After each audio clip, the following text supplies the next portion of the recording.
तो आज ये हमारी सक्सेस स्टोरी है। आई थिंक 12वीं सक्सेस स्टोरी है। बच्चा ये रोमानिया में अपनी एमबीबीएस करने के लिए जा रहा है। तो अप्रोक्स टोटल टोटल जो केसेस थे 15 या 16 केसेस थे हमारे पास, जिन बच्चों ने हमारे थ्रू प्रोसेस किया था, जिन्होंने रोमानिया की डिफरेंट पब्लिक यूनिवर्सिटीज में अपनी एमबीबीएस और बीडीएस करने के लिए जाना था। तो ये लगातार वीजाज उनके आ रहे हैं। अभी भी आई थिंक सो एक या दो केसेस यहाँ पर रोमानिया एम्बेसी इंडिया के अंदर पड़े हुए हैं। तो एक दो केसेस हैं जो आउटसाइड इंडिया से हैं, कुछ मिडिल ईस्ट कंट्रीज से हैं, कुछ यूरोप में इटसेल्फ एम्बेसीज हैं रोमानिया की, वहां से भी जो बच्चे ऑलरेडी यूरोप में इनसाइड हैं, तो उनको भी रोमानिया जाने के लिए वहां से उनकी रिस्पेक्टिव कॉन्सुलेट से वीजा लेना पड़ता है, जिन्होंने लॉन्ग टर्म के लिए जाना है। तो टूरिज्म के लिए तो रिक्वायर्ड नहीं रहता है। तो सबसे पहले सर मैं आपका स्वागत करता हूँ इस वीडियो में। मेरी तरफ से आपको नमन है, नमस्कार है। नमस्ते सर। नमस्ते कौन सी स्टेट के रहने वाले हैं आप? सर। मैं मुंबई, मुंबई के रहने वाले महाराष्ट्र। हैं। तो हमारे बारे में कहाँ से पता चला आप मुंबई में? हम इधर पंजाब में, बहुत दूर है। सर हम तो पहले देख रहे थे कि कहाँ जाना है, तो हमने रोमेनिया टाइप किया। तो हम्म। यूट्यूब में सबसे पहले सजेशन आपका ही आता है। अगर अच्छा। रोमेनिया सर्च करते हैं तो, नहीं रोमेनिया एमबीबीएस सर्च करते हैं तो। नहीं, तो और भी कंसल्टेंटों का तो आता होगा ना। ये नहीं है कि मेरा आ गया तो उसके बाद में कोई कंसल्टेंट है नहीं है मार्केट के अंदर में भी, और भी मिलते सर हैं।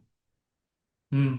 और भी हैं सर, पर आपका आपका हमने वीडियो देखा तो आपका बोलने का तरीका, आप जिस कॉन्फिडेंस से बोल रहे थे कि स्टूडेंट्स ऐसे जा पा रहे हैं, हम कर पा रहे हैं, तो फिर आप पे पूरा भरोसा था हम पे, तो फिर अच्छा। आपसे ही हम बोले कि आपसे ही करवाते हैं। तो आपने 12th कौन से साल में पास आउट की है? 25। सर 25 में। 25 में कितने परसेंटेज हैं आपके? सर 86% है। 86% आपके परसेंटेज हैं। तो हाँ नीट में क्या रहा आपका? सर, नीट नीट देना था सर मेरे को। नीट में ऑलमोस्ट 300 समथिंग मार्क्स आए हैं। तो आपने इंडिया में क्यों नहीं ट्राई किया? मैं तो इंडिया में बड़ा रिकमेंड करता हूँ कि इंडिया में अगर आपको 60-70 लाख रुपए में सीट मिलती है तो first give the priority to India instead of foreign country. Sir India में भी ट्राई कर रहे थे, पर सर मेरे को लगा कि अपन बाहर करेंगे तो थोड़ा इंटरनेशनल एक्सपोजर मिल जाएगा, तो वो हम्म। बेटर रहेगा अपना एमबीबीएस करने के लिए। ठीक ठीक ठीक ठीक ठीक। तो आपकी क्या रिसर्च रही है रोमानिया के टूवर्ड्स? अभी लोग तो उज्बेकिस्तान को भी बड़े सिस्टम से प्रमोट, उज्बेकिस्तान को, जॉर्जिया को, अर्मीनिया को, अजरबैजान को, कजाकिस्तान को, उधर साउथ अमेरिकन कंट्रीज में भी बच्चों को भेजते हैं एमबीबीएस करने के लिए, इजिप्ट जैसी कंट्री में भी भेजते हैं। तो आपका क्या रिसर्च रही है कि आपने रोमानिया को ही सिलेक्ट किया? बाय नॉट बड़े अनदर पापा कंट्री? देखिए। सर पहले तो मैं तो एमबीबीएस रिसर्च कर रहा था कि इंडिया छोड़ के बाहर और कौन से ऑप्शंस होते हैं। हम्म तो उस ऑप्शंस में रशिया, जॉर्जिया तो सब आ रहे थे। हम्म। पर अभी मेरे बड़े पापा जर्मनी में हैं। Very good. हाँ। तो फिर उनने उनको मैंने लिस्ट भेज के पूछा कि इसमें से कौन सा बेटर ऑप्शन रहेगा। तो उनने फट से रोमेनिया देख लिया। तो वेरी। उनने बोला अगर तू रोमेनिया में कर सकता है तो तू इधर ही आ जा। मैं प्रेज करता हूं आपका और आपके पापा जी का, आपके अंकल का, बड़े अंकल का, आपके ताऊ जी का, क्योंकि आपने रिसर्च की है, भेड़ चाल नहीं चली है, और इन साइड यूरोप में होते हुए भी उन्होंने रोमेनिया को रिकमेंड किया है। तो अगर आपने जर्मनी में वहां जाने के बाद प्रैक्टिस करनी है तो क्या रिसर्च है आपकी after completing this MBBS from there? वो सर बताएं। आफ्टर फिर कंप्लीटिंग। नहीं, फिर मैं कहूंगा कि आपके रियली ताऊ जी वहां पर हैं। अगर आप मुझे बताएंगे कि एमबीबीएस के बाद क्या करना पड़ेगा। सर वो इस सब के बारे में भी उनसे बात हो चुकी है। उनने बोला कि एमबीबीएस के बाद या तो तू इधर मेरे साथ ही रुक जा, या तो इंडिया चले जा। तो दोनों वहां तेरे को ऑप्शन है। वहां जाने के लिए क्या करना पड़ेगा आपको, कुछ आइडिया हो? सर वहां पे आपको 6 साल आपको एमबीबीएस करना है पूरा। और फिर उनके एक लैंग्वेज का टेस्ट होता है, जैसे अपने इधर नेक्स्ट होता है, उधर उनके लैंग्वेज का टेस्ट होता है। अगर आप उसमें पास हो जाते हो तो आपको वहां पे लाइसेंस मिल जाता है प्रैक्टिस करने को। नहीं, अगर जर्मनी में जाकर करनी है तो देन? सर जर्मनी का भी उनका अलग से जर्मन लैंग्वेज में टेस्ट होता है। देखिए, अगर आपके पास रोमानिया का लाइसेंस है तो आपको सिर्फ जर्मन लैंग्वेज ही करनी पड़ेगी। You can directly practice there as a doctor. अच्छा। तो लेकिन लैंग्वेज सीखनी पड़ेगी, वो C1 तक सीखनी पड़ेगी। Yes sir. तो C1 सीखने के बाद हमारे इंडिया से भी डॉक्टर वहां पर माइग्रेट होते हैं जर्मनी में। तो लैंग्वेज सीखना टफ है, लेकिन हमारे पास ऐसे भी स्टूडेंट्स हैं जिन्होंने पैरेलल अपनी एमबीबीएस के साथ अपने फ्री टाइम में जर्मन और फ्रेंच लैंग्वेज सीखनी स्टार्ट कर दी, मतलब की है ऐसे। उन्होंने जब उनकी डिग्री उनके हाथ में आ गई तो उन्होंने अपनी जो लैंग्वेज है B2 लेवल तक कंप्लीट कर ली थी। After B2 level you can migrate there in Germany. तो ये एक सुजेशन है हमारी ओर से कि अगर आपने यूरोप में ही किसी शेंगन कंट्री में प्रैक्टिस करनी है तो आपको उनकी रिस्पेक्टिव लैंग्वेज जरूर सीखनी पड़ेगी। तो कुछ बच्चे स्मार्ट होते हैं, कुछ पेरेंट्स स्मार्ट होते हैं, कुछ बच्चों के रिलेटिव ऑलरेडी फॉरेन कंट्रीज में स्पेशली यूरोप में होते हैं, तो वो ऐसे सुजेशंस देते हैं। चलो अभी हम अपने टॉपिक के ऊपर आते हैं। तो आपने हमारी सर्विस जो ली है, ऑनलाइन ली है ऑफलाइन ली है? सर हमने ऑनलाइन लिया है। ऑनलाइन। तो आपको कैसे ट्रस्ट आ गया हमारे ऊपर पैसा डालने के लिए? लाखों रुपए आपने लगाने थे, लाखों रुपए की इसमें इन्वॉल्व, लाखों रुपए की इसके अंदर इन्वॉल्वमेंट है। और इवन आज की डेट में हम किसी से 2 4 5 हजार रुपया बोरो भी मांगते हैं ना, वो भी नहीं देता।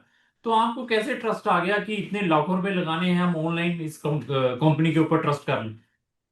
यस सर, हमने पहले ऑनलाइन आपसे बात की थी। हम्म। तो ऑनलाइन बात की तो हमें हमें ठीक है लगा कि कर सकते इधर। हम्म। फिर हम सोचे कि ऑफलाइन ही चले जाते हैं। हम फिर आपके ऑफिस आए मिलने आपसे। कहाँ पे? इधर पंजाब जालंधर में। अच्छा, मिलके गए थे मुझे? हाँ, आपसे आपके ऑफिस में मिलके गए। नहीं, आपके फिर पिताजी आए? जब आपके आप भी आए थे? हाँ, मेरी पूरी फैमिली आई थी सर। अच्छा मम्मी अच्छा अच्छा। पापा मैं। ठीक ठीक ठीक ठीक ठीक ठीक। तो तो फिर जब हम आपसे सब फेस टू फेस बात किए, हम्म। तब हमें लगा कि अगर इनसे ही हो पाएगा, अगर रोमेनिया में करना है ना, तो फिर इधर ही डालते हैं पैसे। तो दूसरी चीज ये है कि लाइफ में क्या है कि कोई भी पर्सन 100% कोई चीज प्रोवाइड नहीं कर पाता। कोई भी चीज किसी भी पर्सन को 100% नहीं मिलती। समटाइम्स कुछ चीजों में 90% मिलती है, 95% मिलती है, कुछ चीजें रह भी जाती हैं। तो माइंड में ये लेकर चलना है। मतलब आपको जो मिला है, सबसे पहले ये देखिए कि सामने वाला कितना ट्रांसपेरेंट है, सामने वाला आपके केस में कितनी पेन ले रहा है, क्या वो सामने वाला आपको प्रॉपर सर्विस दे भी रहा है। आप फार फ्रॉम हैं, आप मुंबई में बैठे हुए हैं, कल मैं फोन बंद करके बैठ जाऊं, आपका फोन पिकअप ना करूं, तो that is the bad thing. सबसे पहले कुछ सर्विस में ऊपर ऊपर नीचे रह जाता है। जैसे आपने कहा कि यार ट्रांसलेशन वाला डॉक्यूमेंट था, चलो मुझसे बात होती तो फिर मैं इसका सॉल्यूशन आपको देता कि आप जल्द से जल्द ट्रैवल करें। तो ऐसी चीजें छोटी मोटी हर जगह पे ये चीजें होती हैं। लेकिन हमारी कोशिश क्या रहती है कि किसी को हरास ना किया जाए। हरास मीन्स क्या है? कोई टाइमली रिप्लाई ना देना, कोई टाइमली आपको कोई इंफॉर्मेशन की रिक्वायरमेंट है हम आपको बताएं ना, आपको किसी भी प्रोसेस में कोई भी अपडेशंस ना देना, किस यूनिवर्सिटी में अप्लाई किया है, आगे प्रोग्रेस क्या है, उसके बारे में आपको बेवकूफ बनाते रहना। आपको डरा डरा कर आपको डरा डरा कर आपसे पैसे और निकलवाने की कोशिश करना, ये चीजों से अवेयर होना है हर एक बच्चे ने। और मैं ये बताऊं कि अगर आपने किसी भी कंट्री में जाना है, नॉट इन रोमानिया, कि हम रोमानिया में ही जाना है, चेक रिपब्लिक हमारे पास है, इटली में भी हम अप्लाई करते हैं लेकिन साफ बताते हैं कि इसमें जस्ट ट्राई है, हंगरी में जाना है, पोलैंड में जाना है, लाटविया लिथुनिया एस्टोनिया जैसी कंट्री में एमबीबीएस करने के लिए जाना है, स्लोवाकिया स्लोवेनिया ग्रीस जैसी कंट्री में एमबीबीएस करने के लिए जाना है, आपका माल्टा का बजट है, आपका साइप्रस का एमबीबीएस का बजट है, वहां पर एमबीबीएस करने के लिए जाना, रोमानिया बुल्गारिया में आपने एमबीबीएस करने के लिए जाना है, तो हमारे पास टोटल 17 कंट्रीज हैं। यहां पर हम बच्चों को मेडिसिन एमबीबीएस और बीडीएस में हेल्प करते हैं एडमिशन्स में। और इवन हमारे पास ऐसे 18 प्रोग्राम्स हैं, 18 ऐसे प्रोग्राम्स हैं जिन बच्चों ने 12th अपनी मेडिकल से की है, उसके बाद वो अपना प्रोफेशन, अपना कैरियर मेडिकल स्ट्रीम में बनाना चाहते हैं, अपार्ट फ्रॉम एमबीबीएस और बीडीएस, वो भी ऑप्शंस हम प्रोवाइड कर सकते हैं। इवन फॉरेन की कंट्रीज में हमें 100 कंट्रीज का एक्सपीरियंस है। तो अगर आपकी डेस्टिनेशन रोमानिया में जाने की है, रिसर्च नॉलेज जरूर चेक करें जिसको पैसे दे रहे हैं। और सर्विस चार्जेस वहां पर केस देने की कोशिश करें जहां पर आप अपने जो सर्विस चार्जेस हैं वीजा लगने के बाद, मींस आपको वीजा आपके हाथ में आए, देन पे करने की कोशिश करें। हमारी तो डेडिकेटेड प्ले लिस्टें हैं, study in Romania, success story of Romania, दोनों के लिंक डिस्क्रिप्शन बॉक्स में लगे हैं। ये हमारी 12th स्टोरी है इस इनटेक की। आपको ऐसी बहुत सारी स्टोरीज मिलेंगी जहां पर ऐसे लाइव डिस्कशंस होती हैं। ऐसी चीजों में ट्रस्ट करें, मोटिवेशंस में ना आए, गारंटियां वारंटियां में ना आए। तो अभी आपसे सर बात करते हैं, सर्विसेज के ऊपर आते हैं। तो हमारी सर्विसेज कैसी रही? सर सर्विसेज तो बहुत अच्छी रही, क्योंकि हम कभी भी दिन में कभी भी कुछ डाउट रहता है या कुछ रहता है डॉक्यूमेंट्स रिलेटेड, इंटरव्यू के रिलेटेड कुछ भी रहता है, एक कॉल करते हैं, आप उठा के पूरा डाउट क्लियर करके ही छोड़ते हो हमें। ठीक है। प्रदीप सर। प्रदीप सर थे मेरे एजेंट ठीक ठीक ठीक। तो उनके थ्रू था, तो उनको तो एक कॉल कर देते हैं, वो उठा देते हैं, एक रिंग बजती है वो उठा देते हैं कॉल। तो आपको मैं ये भी प्रेज करूंगा कि आपने अपने पैसे जो थे हम वीजा के बाद लेते हैं, आपने एडवांस में डाल दिए थे, हमें ऐसे ही हुआ था। हाँ सर, हमने तो एडवांस दे दिए थे। हमने आपको ये बताया था कि कल वीजा में कोई प्रॉब्लम आएगी तो हम आपको ये रिफंड करेंगे, कोई ऐसा भी बताया था आपको हमने? हाँ सर, आपने बताया तो था। आपने हमें एडवांस में क्यों डाल दिया, क्योंकि हम तो बाद में लेते हैं, क्या हुआ था? नहीं सर, कोई बात नहीं। नहीं सर, हमें तो पूरा ट्रस्ट था कि आप कर दोगे। वीजा हाँ। तो एक्सेप्ट होना ही था। आप लोग ने वीजा इंटरव्यू के समय जैसे डॉक्यूमेंट्स अलाइन करके दिए थे ना, वन हम्म। बाय वन आपने पूरा एक्सप्लेन करके, फिर दीपक सर ने। इंटरव्यू के पहले आपने जैसे पूरा मेरा पहले इंटरव्यू के पहले आपने एक इंटरव्यू लिया मेरा वेरी गुड। प्रैक्टिस के लिए। हाँ हाँ। तो तो हमारा दीपक उस सर भी। हम्म। तो ऐसा है कि हम यही कोशिश करते हैं कि यार सर्विस दें। देखो रिजल्ट्स किसने देने हैं, यूनिवर्सिटीज ने देने हैं, एम्बेसीज ने देने होते हैं। अभी मैं कहूँ कि मेरा यूनिवर्सिटी में सेटिंग है, मैं आपको सेटिंग के नाम पर आपको कहूँ कि मैं लाखों रुपए लूंगा। मेरी एम्बेसी के अंदर सेटिंग्स है, आपका 100% गारंटी से वीजा निकलवाऊंगा, उसके नाम पर पैसा लूंगा, ऐसा कुछ नहीं है, ना ही किसी एम्बेसी में है। ये मेरा अपना 20 साल का एक्सपीरियंस है। लोग इसके नाम पर पैसा लोगों से एड लेते हैं। इन चीजों से अवेयर हों बच्चे, पेरेंट्स अवेयर हों। तो अभी क्या है कि जितना भी ये आपने प्रोसेस किया है, ये 100 में से 5% था अभी, 100 में से जस्ट 5%। ये ऐसा नहीं है कि इंडिया में सीट नहीं मिली तो शायद हमें फॉरेन में एमबीबीएस में सीट ना मिले। फॉरेन में एमबीबीएस में सीट लेना, मैं फिर बताऊं, दैट इज वेरी वेरी उनको इजी। बोलने और पेशेंस रखनी पड़ेगी हर बच्चे को, पेरेंट्स को। हम जो बताएंगे, हम कोशिश यही रहती है कि हम बच्चों को टोटल ट्रांसपेरेंट बताएं, क्योंकि आप पढ़ने वाले स्टूडेंट हैं, लाखों रुपए आपने इन्वेस्ट करना है। तो हमारी कोशिश रहती है कि हम सबसे पहले बच्चे को प्रॉपर सिस्टम के बारे में बताएं, बच्चा वहां पर अपनी प्रॉपर रिसर्च करे, गूगल के ऊपर, यूनिवर्सिटीज की वेबसाइट के ऊपर। बच्चा हमें बताए कि मैंने ये स्पेसिफिक यूनिवर्सिटी में ही जाना है रोमानिया में, we are giving that preference instead of वो यूनिवर्सिटी जो 4-5 है कि हमने उसी में डालना है, ऐसा कुछ नहीं है। तो आपका हमने कितनी यूनिवर्सिटीज में एडमिशन डाला था? सर हमारा दो यूनिवर्सिटीज में आपने डाला था। तो एडमिशन कितनी में आया? एडमिशन एक में आया, लूसियन ब्लागा ऑफ सिब्यू। तो आप तो बहुत अच्छे रहे, आपकी तो 6,000 की फीस आई है सारी। हाँ सर, 6,000। हाँ तो ऐसा है कि बहुत बढ़िया है। कल आपने अपनी यूनिवर्सिटी को चेंज भी करवाना हो, कल माइंड बनता है कि you want to take the migrate to another university. Some time क्या होता है, बच्चे कहते हैं यार यहाँ नहीं, हमने तो सिटी में जाना है। तो फीस अगर आप अफोर्ड कर सकते हैं ज्यादा, तो माइग्रेशन के ऑप्शंस भी अवेलेबल हैं, उसमें there is no any problem. Second thing, कल पेरेंट्स ने आपके साथ जाना हो, मतलब आफ्टर रीचिंग देयर, अगर आपके पेरेंट्स चाहते हैं कि हम वहां पर जाएं, तो उसमें भी हम फुली सपोर्ट करते हैं। Very nominal charges we are taking for the visa of parents. कल आप वहां जाने के बाद आपका कोई मूड बनता है कोई टूरिज्म के लिए, यूएस जैसी कंट्री में घूमने फिरने के लिए जाना हो, या वहां से ऑस्ट्रेलिया न्यूजीलैंड जैसी कंट्री में घूमने फिरने के लिए जाना हो, यूके जैसी कंट्री में, उनको ऑनलाइन वीजाज में भी हेल्प करते हैं। कल आपने अपनी डिग्री करने के बाद आप स्पेशलाइजेशन ढूंढ रहे हैं, क्योंकि that is very important specialisation. तो आपको हम बेटर से बेटर ऑप्शंस प्रोवाइड कर सकते हैं कि आपके लिए स्पेशलाइजेशंस कहाँ पर बेटर हो सकती हैं। तो अभी हमें ये बताएं कि आपका ये टोटल जो प्रोसेसिंग टाइम कितना लगा है, जब से आप हमें एंगेज किया है तो आज तक कितना टाइम लग चुका है? सर कब से, जब से सर ऑलमोस्ट टू से अगस्त। अगस्त में किए थे। अच्छा। तो आप तो अगस्त बड़े में स्टार्ट बड़े किए थे। फास्ट हो गया, आपका काम अगस्त में किए थे तो आपका काम बड़ा फास्ट। हाँ सर, अगस्त में किए और हमारा वीजा भी आ गया अभी तक।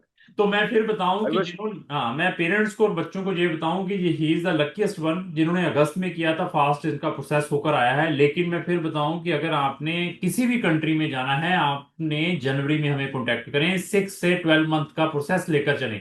यहाँ पर that is very rigid process है, बहुत सारी फॉर्मेलिटीज हैं, डॉक्यूमेंटेशन पार्ट है, समटाइम डॉक्यूमेंटों में कोई डॉक्यूमेंट मिसिंग हो जाता है, आपके डॉक्यूमेंटों में कोई स्पेलिंग मिस्टेक है, वो सारे के सारे प्रिकॉशंस हम बताते हैं बिफोर टेकिंग द केस। अगर हमें आपने एडवांस में संपर्क किया होता है तो उनको हम चेक कर लेते हैं, अगर कुछ डॉक्यूमेंटों में डिस्क्रिपेंसीज रहती हैं तो पेरेंट्स को, बच्चों को बताया जाता है इन डिस्क्रिपेंसीज को ऐड मॉडिफाई करवाएं, रेक्टिफाई करवाएं, ताकि आपका वहां पर से रिजल्ट्स आ पाए। जो वीक केस रहते हैं उनके लिए हमें ज्यादा चैलेंजेस रहते हैं, उनको तो और जल्दी हमें संपर्क करना पड़ेगा।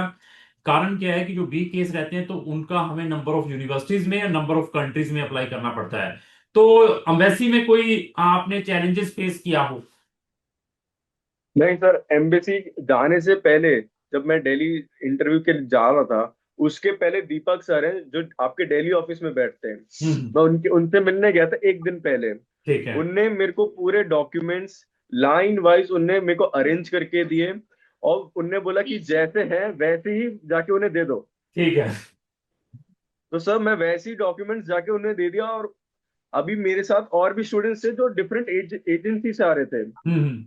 तो सर उनको तो उनके आधे से ज्यादा डॉक्यूमेंट्स मिसिंग थे, उनको वेरी गुड। प्रॉपर गाइडेंस भी नहीं थी, हम्म। और इंटरव्यू में क्या क्या पूछने वाले उन्हें कुछ नहीं मालूम था। देखो, पर मैं फिर बताया, we are taking the pain being a company director होने के बावजूद भी, मैं बिजी होने के बावजूद भी, before sending any student in embassies, I will personally check the student IQ।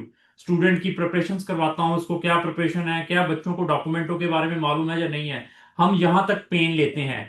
हम ये नहीं है कि स्टाफ के ऊपर काम छोड़ा है या यहीं पर अभी इसको किया जाए। स्टाफ को स्ट्रिक्टली इंस्ट्रक्शंस हैं कि किसी भी बच्चे का फोन पेरेंट्स का आता है ड्यूरिंग ऑफिस आवर्स, मतलब ऑफिस के टाइम आता है, तो उनको इमीडिएटली रिप्लाई करो, उनको गाइड करो। कोई भी बच्चा अम्बेसी में जाता है तो उससे मेरी जरूर डिस्कशन करवाओ।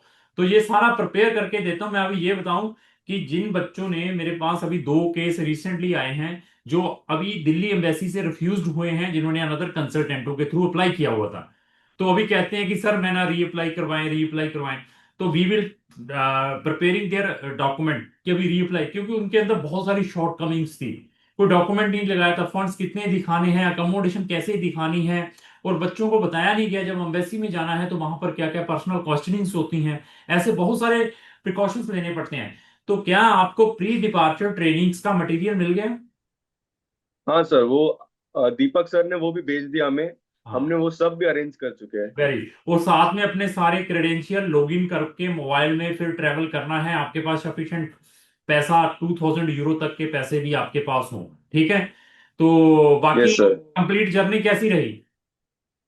सर कंप्लीट जर्नी तो बिना कुछ प्रॉब्लम ही चली है, चलो। कुछ प्रॉब्लम आई नहीं, बस एक स्मूथ रास्ते पे जर्नी चली अपनी। ठीक ठीक ठीक ठीक ठीक। तो बहुत बढ़िया लगा सर आपसे बात करके, लेकिन मेरी ये पर्सनल रिकमेंडेशन है हर एक स्टूडेंट्स के, इवन आपको, ये जर्नी बहुत टफ है। आपके पेरेंट्स आपके ऊपर लाखों रुपए इन्वेस्ट कर रहे हैं, आपको उन्होंने जो चाहा वहां तक पहुंचा दिया है। आगे की जर्नी आपको करनी है, वो फाइनेंशियली आपको सपोर्ट करेंगे। सीरियस इस स्टडी को लेना है, क्योंकि this is not a normal study कि मैं कोई BA BCom या B.Tech जैसी डिग्री करने के लिए जा रहा हूँ। तो this is the doctor degree, MBBS है। तो वहां जाकर जितनी आप पेन लेंगे तो आने वाले टाइम में उतना गेन मिलेगा। ये ख्याल रखिए, मेरी ओर से ये रिकमेंडेशन है। और कुछ सर इसके अलावा? सर और कुछ तो है नहीं। अभी जो मैं जैसे आपको बोला था कि हम्म। जैसे मैं उधर वीजा के लिए गया था, तो हम्म। उधर जो बाकी स्टूडेंट्स थे उन लोग के तो एजेंट उनको कुछ बताया नहीं, तो उनने मेरे से नंबर लिया था आपका, अच्छा क्राउन अच्छा। इमिग्रेशन का। ठीक ठीक ठीक ठीक ठीक तो ठीक ठीक आपका नंबर दिया और अभी उनका भी वीजा आ गया, आप लोगों ने उनकी डॉक्यूमेंट सब करके दे दिया और ठीक उनका भी वीजा आ ठीक गया। ठीक ठीक ठीक ठीक ठीक ठीक। तो ऐसा है, तो कभी भी किसी भी टाइप की कोई प्रॉब्लम हो तो आप हमें भी संपर्क कर सकते हैं। बहुत अच्छा लगा आपसे बात करके भैया। तो मैं ये कहूंगा कि as early as possible travel करें। यस सर, आप यस डिले सर, ना अभी तो करें। जैसे 9 कोई सर्टिफिकेट आ जाएगा वैसे ही। कोई डॉक्यूमेंट मिसिंग है, नहीं है, तो हमें भेजें, हम वहां कुरियर करवा देंगे। That is not a problem. Translation करवा के व्हाट्सएवर है, कुछ इन चक्करों में डिले नहीं होना है, क्योंकि क्लासेस ऑलरेडी स्टार्ट हो चुकी हैं वहां पर। Yes sir, yes sir. तो ठीक है सर, अब थैंक ये यू वेरी मच। हाँ बोलिए। Thank you sir. Thank you, नहीं धन्यवाद। नहीं सर, कुछ नहीं। Thank you. Thank you.